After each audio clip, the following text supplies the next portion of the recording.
Good morning everyone, welcome to insure chain of life. चलिए शुरुआत करते हैं आज के ब्लॉग की। और आज का जो ब्लॉग है वो जो XUV 300 लवर्स हैं उनके लिए है, क्योंकि मैंने पहले भी XUV के ऊपर काफ़ी ब्लॉग निकाले हैं और अपना जो रियल एक्सपीरियंस है वो आप लोग के साथ शेयर किया है।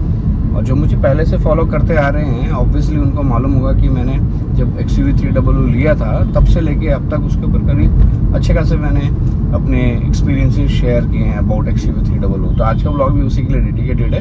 वो इसके लिए डेडिकेटेड है क्योंकि इसकी मैंने अभी 30,000 के बाद सर्विसिंग करी है, पेड सर्विसेज से बोलते हैं। इसके पहले तो फ्री सर्विसेज चल रही थी, लेकिन पेड सर्विसेज मैंने करी है। एंड जो पेड सर्विसेज का जो एक्सपीरियंस है वो काफ़ी अच्छा रहा। लेकिन it is not about experience, it is about actually that मैं जो बात करने वाला हूँ वो बात करने वाला हूँ आपका कि 30,000 के बाद इसका एक्सपीरियंस क्या है, XUV 300 को कैसी लग रही है।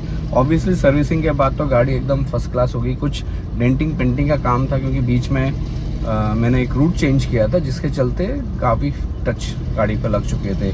और सबसे बड़ी बात कि इसको मैं एक बहुत ही लंबे रूट पे लेके गया था जो था बद्रीनाथ का बाई रोड ट्रिप। करीब 4,500-5 हज़ार का ट्रिप हमने किया था। That is the longest trip which I did.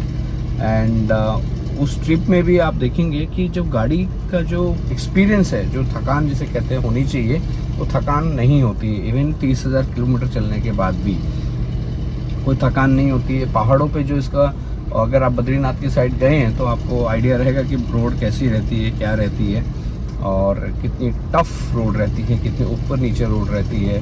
तो उस रोड पे भी गड्ढे भी रहते हैं क्योंकि बरसात होती है तो गड्ढे भी हो ही जाते हैं। तो उस रोड पे भी अगर आप देखें तो गाड़ी का जो बैलेंस है ज़बरदस्त, मतलब जो पकड़ के चलती है रोड को उसका बैलेंस जो है वो बहुत ही ज़बरदस्त रहता है। तो लॉन्गेस्ट टूर की अगर बात करेंगे तो ये परफेक्ट गाड़ी है। और जिनको एक्चुअली कॉम्पैक्ट गाड़ियाँ पसंद है या छोटी गाड़ियाँ पसंद है, जिसमें छोटी गाड़ी में XUV की मैं बात कर रहा हूँ, उस सेगमेंट में this is the best car I had experience till now. अभी आगे कौन सी कार एक्सपीरियंस करेंगे क्या नहीं करेंगे it's a different, but XUV का एक्सपीरियंस मेरा फर्स्ट टाइम का है।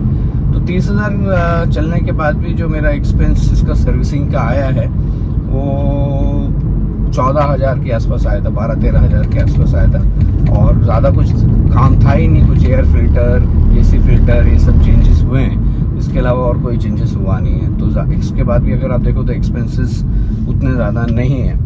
हाँ, ऑफ कोर्स डेंटिंग पेंटिंग का थोड़ा सा काम था तो उसमें तो लगेगा ही एक्सपेंस। अगर आपने XUV 300 ड्राइव करी है तो आपको आइडिया लगेगा कि किस तरीके की गाड़ी है। क्योंकि मैंने MG हेक्टर पे भी बैठा था एक दिन, तो मुझे तो अच्छी लगी थी, लेकिन मेरी वाइफ ने सीधा कंपैरिजन कर दिया क्योंकि इसकी जो विड्थ है, इसको बैठने के साथ, अंदर गाड़ी में बैठने के साथ इसकी विड्थ का अंदाज़ा लगता है कि कितनी चौड़ी गाड़ी है ये। वो MG हेक्टर में मुझे दिखी नहीं। हालांकि MG हेक्टर भी लोगों को काफ़ी पसंद है, बड़ी गाड़ी है, लेकिन if you start comparing the rate you get a better deal in XUV 300। आपको टॉप मॉडल मिल जाता है उस रेट में, जिस रेट में उनका शायद बेसिक मॉडल स्टार्ट होता है। अगर फर्दर बात करी जाए XUV 300 की, और पैसे भी मैंने पहले बोला है ये one of the safest car में आती है और आज के डेट में सेफ्टी बिकम्स मोर इम्पॉर्टेंट। तो सेफ्टी के हिसाब से अगर देखा जाए तो कार बहुत बेस्ट है मेरी गाड़ी। और मजबूत कैसे, क्योंकि मैं हाईवे पे चल रहा था और नॉर्मल हाईवेज पे ऑफिस आने के टाइम पे तो मेरी गाड़ी को पीछे से बहुत ज़बरदस्त तरीके से किसी ने टक्कर मारी, लेकिन वो टक्कर में मेरा सिर्फ बम्पर में थोड़ा सा क्रैक आया और कुछ हुआ नहीं। तो आप समझ सकते हो कि इसका पावर कितना ज़्यादा है, कितनी मजबूत गाड़ी इसकी है, कितनी बॉडी इसकी मजबूत है। तो वो देख के थोड़ा कॉन्फिडेंस आता है कि नहीं, अगर आपको गाड़ी ड्राइव करनी है तो आपको सेफ गाड़ी ड्राइव करनी चाहिए। एंड अगर आप रोड लवर हैं या ट्रैवलर हैं, अगर आपको रोड में गाड़ियाँ पसंद हैं, मतलब आपको ट्रैवल पे जाना पसंद है और वो भी बाय रोड जाना पसंद है, तो उस हिसाब से आपका ट्रैवल के हिसाब से, अगर सेफ्टी के हिसाब से देखा जाए तो ये गाड़ी बहुत ज़्यादा सेफ है। कई बार लोग इसकी बूट स्पेस की भी बात करते हैं, लेकिन मैं आपको बता दूं, और अगर आपने मेरे बद्रीनाथ की सीरीज़ देखी होगी तो आपको आइडिया लग जाएगा कितने सारे बैग मैं लेके गया था यहाँ बॉम्बे से, फिर दिल्ली से कुछ पैसेंजर्स ऐड हुए थे। पैसेंजर मतलब हमारे साथ में जाने वाले तो वो ऐड हुए थे, तो उनके बैग भी हमारे पास थे। तो वो सब बैग वगैरह अगर आप देखोगे तो मेरे को एक्स्ट्रा बैग कहीं पे भी आगे पीछे रखने की उतनी ज़रूरत नहीं पड़ी, क्योंकि इसके बूट स्पेस में आ गया था। लोग नॉर्मली कहते हैं कि इसका बूट स्पेस कम है, ये है वो है, एग्जैक्टली नहीं है। अगर आपको तरीका पता है कि गाड़ी में सामान कैसे रखना है तो 3-3, 4-4 अटैचियाँ छोटी छोटी आराम से आ जाती हैं अगर आप 4 लोग ट्रैवल कर रहे हैं। जिन लोगों ने इसको ड्राइव किया है, ड्राइवर के हिसाब से चलाया है, मतलब जैसे मैं चला रहा हूँ, तो उनको तो एक्सपीरियंस है ही। लेकिन सबसे बड़ी बात, अगर आप पीछे जब कोई पैसेंजर बैठता है गाड़ी में, तो उसको जो एक स्पेस और एक कंफर्ट मिलता है ना, वो बहुत ज़बरदस्त होता है। और 30,000 किलोमीटर चलने के बाद भी वो कंफर्ट रहता है, ऐसा नहीं कि वो चला जाता है। एंड साइड में उसका हाथ रखने का स्टैंड भी है, हैंड स्टैंड भी है, तो वो भी आप रख सकते हो। वाटर का बॉटल या पेप्सी कोला वगैरह जो भी कोल्ड ड्रिंक आपको चाहिए वो भी आप उसमें रख सकते हो। तो कुल मिला के अगर देखा जाए तो ये काफ़ी लोगों ने, मैंने जब बोला था, मेरे से कई लोग पूछते हैं, तो मैंने बोला था कि आप, ये मेरी चॉइस है, बट ये आपको मैं रियल रिव्यू देता हूँ। I have not been sponsored by Mahindra, कि महिंद्रा ने स्पॉन्सर किया तो मैं उसके बारे में बोल रहा हूँ, ऐसा नहीं है। मुझे जो चीज़ अच्छी लगती है मैं उसका फीडबैक दे देता हूँ। ख़राब है तो ख़राब है। अब इसमें खराबी की क्या बात है कि जब शुरू में हमने जब गाड़ी ली थी तो कभी कभी इसमें अपने आप ही एक आवाज़ आनी शुरू हो जाती थी, तो समझ में नहीं आता था कि क्या आवाज़ है।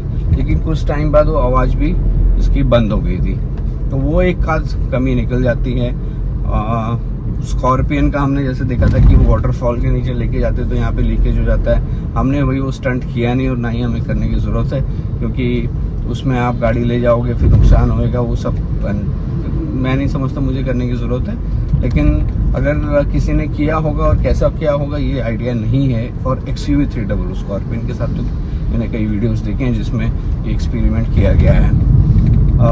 रोड प्रेजेंस गाड़ी की ज़बरदस्त है।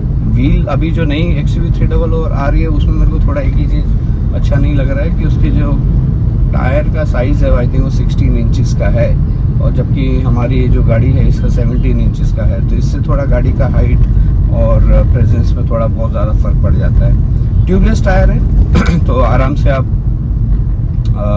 पंचर वगैरह लगा सकते हैं, खुद से लगा सकते हैं, आपको बाहर लगाने की ज़रूरत नहीं है। मैं जब उदयपुर गया था तो मैं ऐसे फंस गया था, तो समझ में ही नहीं आ रहा था क्या करना है। हालांकि मैं टूल किट वगैरह लेके गया था, तो बट मैंने फिर भी पंचर लगा लिया था। तो उसकी भी अगर मैं आपको बात करूं कि जब मैं उदयपुर गया था तो गाड़ी इतनी मजबूत है कि इसका टायर में इतना बड़ा छेद हो गया था कि गाड़ी में पंचर हो गया था, बट मुझे पंचर पता ही नहीं चला कि गाड़ी के टायर में बिल्कुल हवा निकल चुकी है, बिल्कुल भी पता नहीं चला। तो कई बार क्या होता है ना, आपकी गाड़ी में हवा निकल जाए तो पूरा रिम जो है वो रिम पे गाड़ी चलती है, बट इसका ऐसा कुछ नहीं था।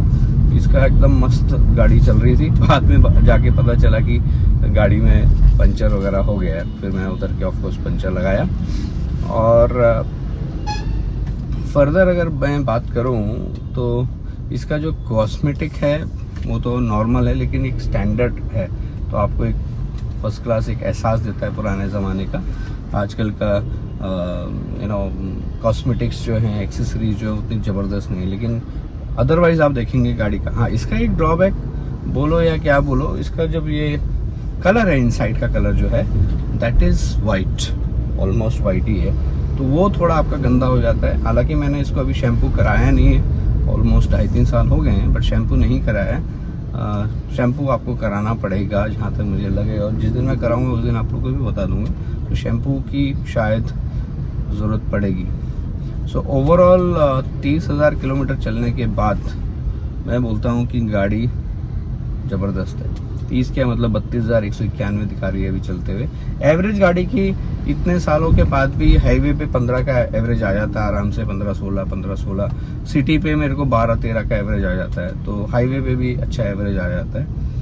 और फर्दर अभी जैसे आप इसके वाइपर्स की बात करेंगे या और जो बेसिक चीज़ें जो बदलनी चाहिए, टायर्स की बात करेंगे, तो अभी मुझे कोई दिक्कत इसमें फ़िलहाल दिखाई नहीं दे रही। कल परसों मैं किसी से बात कर रहा था तो उन्होंने बोला कि उनकी गाड़ी का भी 30,000 हो चुके हैं, लेकिन उनके टायर बदलने की नौबत आ गई है। बट अपने साथ ऐसा कुछ लफड़ा है नहीं, अपने में गाड़ी का जो टायर है अभी भी मस्त चल रहा है। और पंचर के बारे में बात की जाए तो 3 साल में मुश्किल से 2 या 3 बार शुरू में हुआ था, क्योंकि मुझे आइडिया नहीं लगता था कि पंचर है या नहीं, क्योंकि इस पे डिस्प्ले में आपको दिखा देता है कि गाड़ी में टायर में हवा है नहीं, तब मुझे लगता था कि पंचर है, बट ऐसा होता नहीं है, पंचर नहीं होती। हवा से आपको आइडिया लग जाता है कि कितनी कम हो रही है, कितनी ज़्यादा हो रही है, and then you can check that. तो वो एक बेसिक फैसिलिटी इसमें है जिससे आपको आइडिया लगता है। तो शुरू में 1-2 बार लगा था, लेकिन उसके बाद मेरा पंचर हुआ ही नहीं, मतलब खाली उदयपुर में एक पंचर हुआ था जो मैंने खुद से लगा लिया था। और क्या बात करी जाए, दैट्स ऑल आई थिंक अभी के लिए। तो आगे कुछ भी रहेगा तो मैं आपके साथ जरूर शेयर करूँगा। XUV 300 family wise, small family के हिसाब से कॉम्पैक्ट XUV है, सेफ XUV है, मैं ये बोलूँगा। और अभी मेरे को कई लोगों ने बोला है कि EV के ऊपर आप बात करें, इलेक्ट्रिक व्हीकल के बारे में बात करें। तो हालांकि मैंने इलेक्ट्रिक व्हीकल यूज़ किया नहीं है, बट ट्रायल मैंने ज़रूर लिए हैं और चेक भी किए हैं।